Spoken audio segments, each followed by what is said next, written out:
Hello and welcome to Sam's on Wrestling, and we're taking over! You don't understand that reference, do you? I don't. I did some research on Stevie Richards last night because I barely had any idea who this lad was. What's this thing? I'm going to show you or something like that. What you'll see. Or something. Hello and welcome to Sam's on Wrestling. This is Baby Sam and I'm Sam, and we're doing the power rankings on Stevie Richards. If you are unfamiliar with the power rankings, this is where we take a wrestler, male, female or tag team, and score them out of 10 in 10 different wrestling categories. We then combine our score to give an overall score of 200 and see where they land on the leaderboard. And today we are doing Steven Richards, ECW alum and WWE alum. Do you know why during WrestleMania season, Sam, I have picked Stevie Richards? I'm dying to know. Right, so Stevie Richards has become a bit of a WrestleMania meme, Sam. Right? Oh, I love my memes. And weirdly, this story goes all the way back to before you were born. Most do. So, at No Mercy, I believe it's No Mercy, someone will correct me if I'm wrong, but No Mercy the game, right? No. The storyline going into it is the main event will be Someone You versus Stone Cold and The Big Show. Okay? Because I think it's going into WrestleMania 2000, I think. But The Big Show, at the time, got, pulled from TV because of his weight issues and was sent down to OVW. And WWE removed him from the game, okay? And replaced him with Steven Richards, who then got replaced in storyline. It wasn't just who's the next on this, who could. So Steven Richards in No Mercy is in the main part of the game. He's the main event of WrestleMania. And if you pick a certain wrestler like Triple H or Stone Cold, he's the champion going in to WrestleMania. So we are looking at a WrestleMania main eventer. And can I just point out on another meme front, he has been replaced in so many main events as a meme. He is famously the one who took on Triple H and Shawn Michaels at WrestleMania 20. Did you know that? Oh, is he? He was the one in the main event. I remember it well. Yes, he was really good in the main event of WrestleMania 20. So, yes, this is a known thing. You imagine you're playing your game, and they asked him, they was like, I thought it was him because I thought my heel work with Right of Centre was really good. Who's the Right Centre, was he? Yes, he was the leader of Right of Centre. He's that guy, okay. So you have seen him. I have seen him. He never wrestled for well. Right of Centre, he was the leader, he's the lean group. Okay, I'm learning. Yeah. So, yes, I thought he was in there on every merit. now and then, because Baby Sam, there's a reason he's called Baby Sam. People have asked, why is it Baby Sam and not Elder Sam? There are two reasons for that. One, we both went to the same drama school, and to decipher between us, he got called Baby Sam, and I was allowed to keep my name. Basically, we had a ladder match for the custody of the name, and he won, hence my punishment is I'm 25 years old. If we do this chat when I'm 30, am I still going to be called Baby Sam, or can I get, youthful Sam? Why can't it be Vibrant Sam, or Cool Sam? Well, not Cool Sam. Because the worst thing is, you will look older than me, even in 5 years' time, because I age like a fine beauty. That's debatable. But the other reason you're a Baby Sam is because wrestling knowledge, we get to someone like Steven Richards, like, who's that guy? Only the leader of the BWO, only the man who hit JBL with that chair shot. I learned this last night. I learn this. I didn't know that was him. Yes, it was him. He's great. Yeah. I love Steven Richards. We've talked too much about Steven Richards. Already. Let's get in the video. So don't forget to like, share, and subscribe. And let's find out what Sam has ranked a man he is known for a day out of 10. We start with wrestling ability. Sam, we had to do this bit, don't we? Sam, of the wrestling you've watched of Steven Richards, what did you give him? Oh, I gave him a 5. I gave him a 4. Yeah. He was in the main event of the first ever ECW pay-per-view. It was him, Sandman, and Terry Funk. I know Raven has a match. Is that where he got the guardrail on his neck? Where he got the injury? No, I don't believe so. Okay. Might be. Because I know it was Terry Funk. Might be. I don't know. No, it might be. Actually, I might have to... knowledge. Damn, I might have to look that up. I forgot when he got his throat injury, which really didn't stop him doing promos, which is the crazy thing about it. I actually thought it made his promos more interesting. We'll get to that a bit later. But yeah, his in-ring work, he really is, sadly, a bit of a creator wrestler in-ring work, and I would say he's even not that interesting. He's actually got a really good YouTube channel now. He breaks down a lot of... Because when I was looking for Stevie Richards, I'm like, it's just his channel. I'm trying to find new matches, Stevie. Stop advertising with Stevie Richards podcast. But it's good. It's actually really, really good. He really breaks down a match really, really, really well. Him and Maven really have shot to prominence from a YouTube standpoint. But yeah, every time I was a kid and watched him in the ring, I never cared. He got stuck on Heat a lot. And then he was the manager of Victoria for a long time. for some reason. They had this kind of pseudo relationship, not relationship. And I'll talk about it a bit later, but he was in one of the worst ever storylines and matches of all time. But That's quite a bold statement. And that's one of the reasons I've given him a 4. If you were in one of the worst matches ever, you are probably going to be a 4. We move on to storytelling, Sam. A 4. I've given him a 3 for this match. So he was in a storyline. So he's already given up on Victoria at this point. Victoria's gone babyface now. It's 2004. She's now babyface. She obviously doesn't need a heater with her. And then this bloke in a dress started coming around and kind of getting involved in her matches. Now, at this time, she was kind of feuding with Trish. Trish was with Christian and Tomko, that sort of time. And then he started getting involved in Tomko. And then I think he got involved in a match, I don't know, it was a random pay-per-view. It's called Vengeance 2004. It's that sort of raw branded pay-per-view rubbish. And Tomko calls out this man in a dress. And he comes out and they start having a match. And he starts essentially stripping him slowly. And the match is awful. It's like an abomination. So much so that you can hear it in JR's voice. And eventually he just goes, well, we can see it's Stephen Rich. it's like, it's Stephen Rich. It was like, well, we can see it's because it was getting more and more embarrassing. And then Stevie did this kind of mini comeback. He then picks up the bra that he was wearing, because he was wearing a bra, looks at it really intently like it was hulking up, and then Tomko hits him with his finishing move and wins. It's genuinely, Sam, one of the worst matches. And I was about 12 or 13. And this was around the time that I was there going, oh no.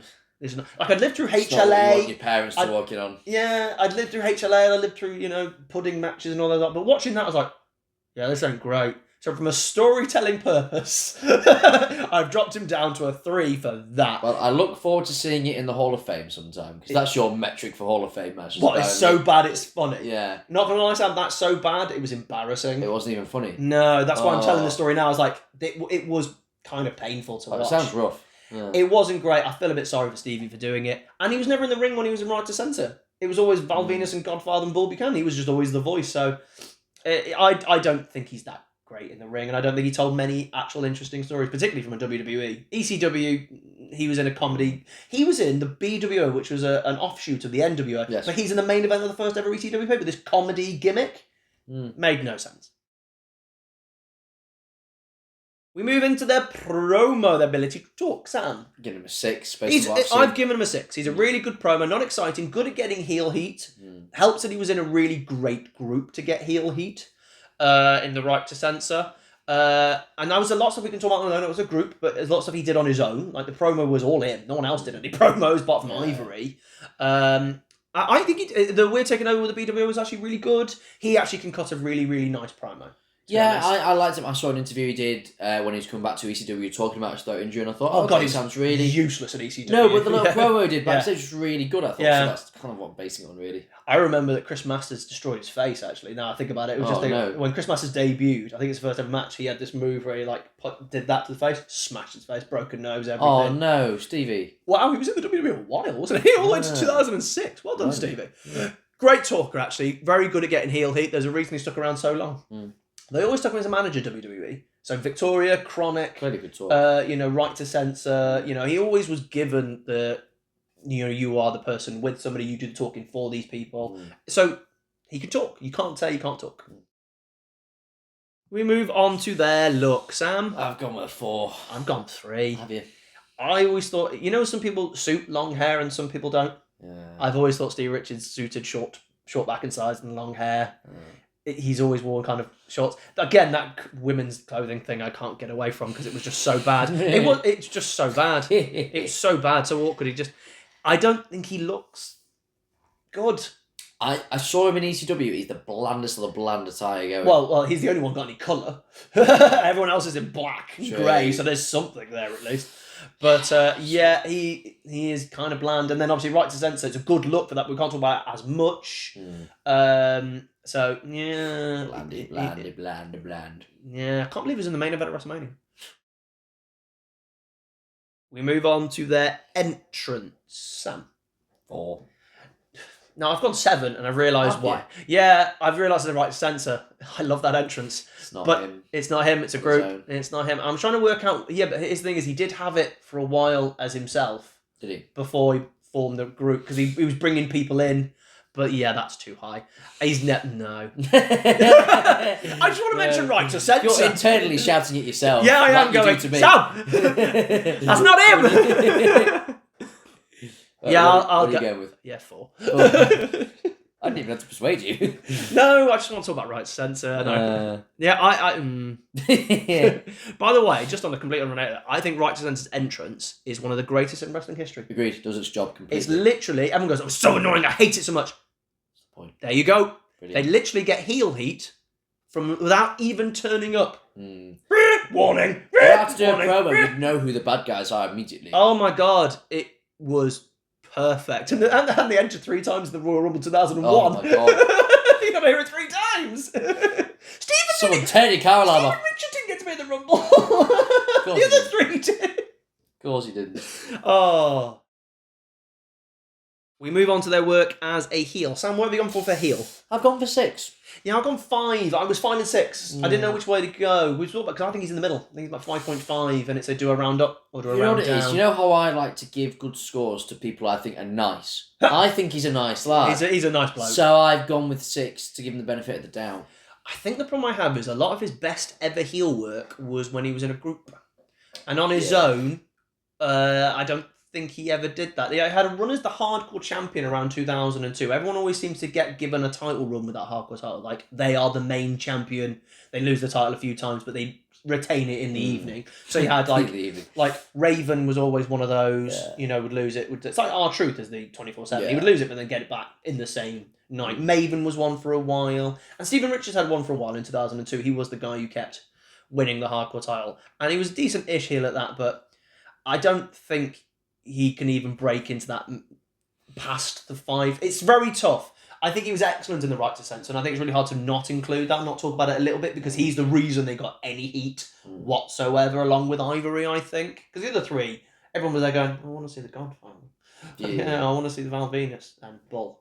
But, 5 and 6, I think is probably about right. Yeah. Now you're all thinking about it, they're going, oh my god, yeah, that guy. Yeah. No, I'll go 6. Yeah, I think it's fine.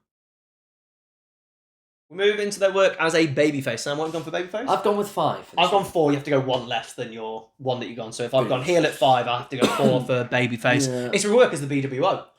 Yeah, well, for me, it was literally the interview that I saw of him. I thought, no, it was really honest. For WWE, I think it was like 2009 ECW, a dark time. Oh, it was really real, and it was personal. I thought I could really relate to him. He seemed a good man. It was sad that he was never given a proper babyface run in WWE, because obviously he had his babyface run in ECW with the BWO group again, but he was the focal head of the said group, so he was the one doing all the talking. Quite frankly, they very rarely gave the gave the microphone to Nova or Blue Meanie. It was mainly him, and he got the weird take. They sold so many shirts, Sam. Oh my god, and that was, I'm going to say, down to mainly him, and also wrestling at the time being hot as anything. But it's a sad thing that WWE really was never a babyface. Not really. No, apart from that little stint I've seen in ECW. Yeah, it's pretty much at the end. Yeah, probably about 2005 onwards, where he's kind of just the guy floating around, no gimmick, no promos, puts people over. Yeah, that's it. Like he lost every match in the WWE ECW, didn't he? He won his first match back against some randomer. Did he? Yeah, who I've never heard of before, but I'm assuming that's the only one he won. Oh god, well, ECW was like Saturday Night Heat, wasn't it? Oh, not even Sunday Night Heat when it was popular. When it got moved. It was a pit of despair for anyone who entered. That first 6 months. Hey, Sheamus and Kofi started that. Yeah, but that was Swagger. Afterwards when they started doing young people rather than roadkill. Oh god.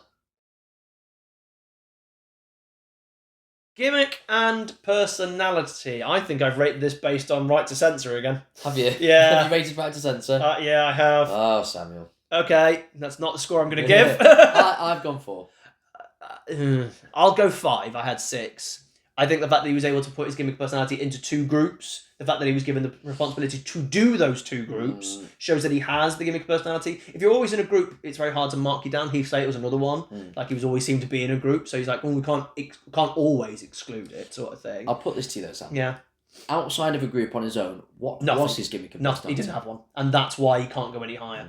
It's a really weird one. Like, he could have done that right to censor gimmick on his own. You'd have thought. Yeah. He actually could have done that on his own. Once it finished, and the other guys go, he could have just carried on his own. Maybe kept Ivory, and he could have carried on his own. And but the problem is that was. Do you know what the point of the right centre was? It was because they were getting complaints of like the Godfather and Val Venus characters, weren't they? By something called the PTC, which is like the Parents Television Council, and they were essentially saying you do gratuitous violence, you do this.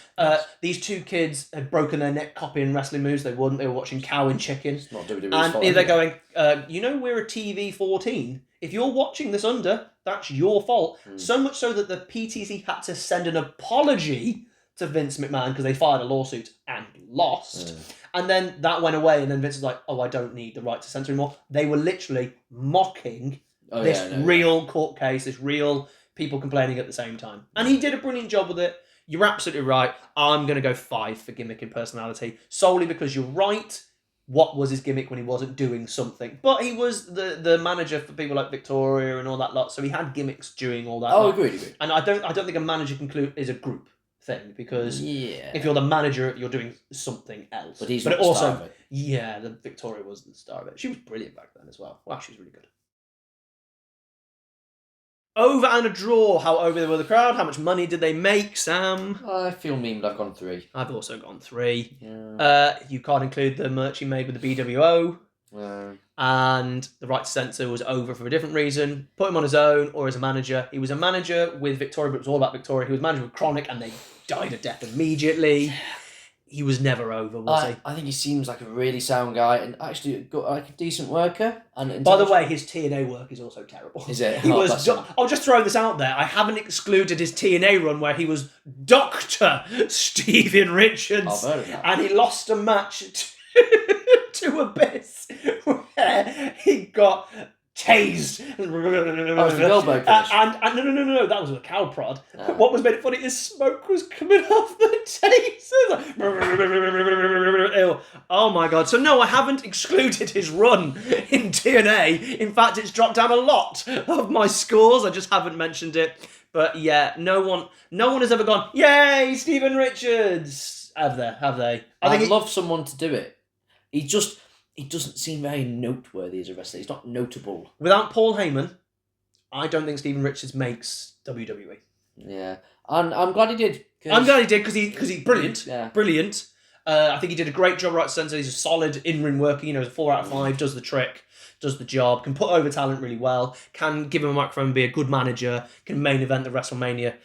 He's really good at main event in WrestleMania. He's done 2. 20 and no mercy. I mean, those are important WrestleManias, Madison Square Garden and the most important wrestling game of all time. I mean, this is, main event. Big star. Big guy. Yeah. But I do think without Paul Heyman and the hide the flaws, accentuate the positives with BWO and get him to talk and doing that comedy gimmick character, I don't think that gets him into WWE. I could be harsh, I could be being mean. What do you think? Do you reckon without the BWO and ECW and Paul Heyman in particular, do you think he makes it WWE, or is he generally good enough he would have done? Do you reckon he would have made it to WWE let's say 2 years later when WCW and ECW were gone? So he's a guy on the indies. The roster's a bit more stacked. That's my point. Yeah. If he's a guy, let's say he turns up at 2004, say, does he make the roster then? They've been talking it. Yeah, I think that's an interesting one. Came at the right time. Yeah. Grungy era, can talk, can say what you want, can do really kind of on the wire gimmick. I think Right to Censor is an on the wire gimmick, even though technically they're trying to stop on the wire gimmicks, which is the irony but of it. they've got to interact with on the wire gimmicks. Yes, exactly. Yes. They're involved in it. Yes. That's the funny thing about it. So, yeah, he didn't make any money. Sorry, Stevie. You should always end on a finish. So his finishing move, Sam. Now, there's a problem here. Yes. Because there's a couple of finishing moves you could go with. You've got the Stevie kick, which is effectively a super kick.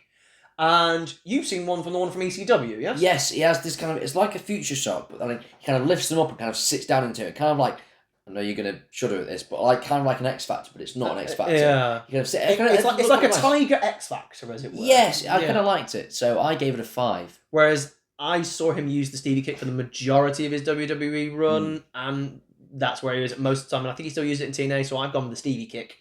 And the rules. Score low, innit? You know the rules of if your finishing move is a super kick and your name is not Shawn Michaels, or to an extent Dolph, I suppose. I've given it 2. Yeah. I have seen the move you're talking about. I have, and I don't mind it per se. So do you know what to compensate for your picking out that move and then it's finishing, and it is a finishing move, I'm going to go down to 3. I think you should go down for 4 for the Stevie kick for that reason. That doesn't change anything. Exactly. It changes nothing. But it makes me feel better. 4 then, alright. That's really shook things up, hasn't it? The Stevie kick is awful though, isn't it? No, I agree, but that wasn't what I was marking. Not because it's a super kick. He's not very good at it. It's not great, so it doesn't look very fierce. No. I don't know what it is about Shawn Michaels and his ability to do a super kick. I don't know if we've just been conditioned to believe he was amazing at it. But quite frankly, he just hit home more. Oh, so good. I don't know He's what good it at was. everything he did. Well, it was Shawn Michaels. Yeah. I think it's a leg extension. Leg extension, the timing of it, and... Oh, his timing's immaculate. Yeah. Him and Orton might have the best timing of any wrestler pre-now, because everyone's timing is now going through the roof, because they're all gymnasts now and athletes, so their timing has to be amazing, otherwise they break their neck. So, yeah, but from wrestling timing then, not, catch the guy doing 17 flips. Yes, however, Stevie Richards, we can go 4 and 3. Yay! It changes nothing, just makes your OCD more satisfied. Makes your overall score go down and mine go up. So we move into the overall score for our Stevie of Richard. Is he taking over the leaderboard, Sam? What have you given him? No, he's got 45. I have given him a 40, which is an overall score of 85, and I think that's probably about right, I think. I think if he debuted now with the right to censor gimmick and him being able to cut the promo as well as he could, I think he would go higher. Because he'd stand out. He would definitely stand out in a sea of kind of a lot of athletes and a lot of gymnasts and that type of thing. I think he would really work. So let's see where he goes. So first of all, we'll have a look at the lower card. The lower card, horrible name, I know, but it's for people who haven't won a mid-card title or have not been pushed to the mid-card. And he is slotted into 3rd place on the lower card. 4. Yeah. But he is in 3rd place, he's in the bronze medal position. And we'll see where he is on the overall. This is all the male wrestlers. He's on the male leaderboard, and he's 2nd from bottom. He's not bottom, Sam. He is above David Otunga. And by quite a margin as well. Just a bit, 30 points, I think, he's above David Otunga, which is pretty good. And you know what? There are definitely people who will go considerably lower than Stevie. Absolutely. But you know what? It doesn't matter where he is in our ranking, because he will forever be associated with the main event of WrestleMania. And do you know what? CM Punk, years and years and years of never main eventing WrestleMania. Steven Richards has done it, and that's what he should complain about more. Yeah. Not Seth Rollins. Not the politics. Not the Rock. Staph infection. No. Steven Richards got there. Please don't forget to like, share, and subscribe. Follow us on all the medias and all the socials, and we will see you next time. Bye-bye. Not taking over, is he? Might take a while. Yeah. Yeah. Warning! Warning!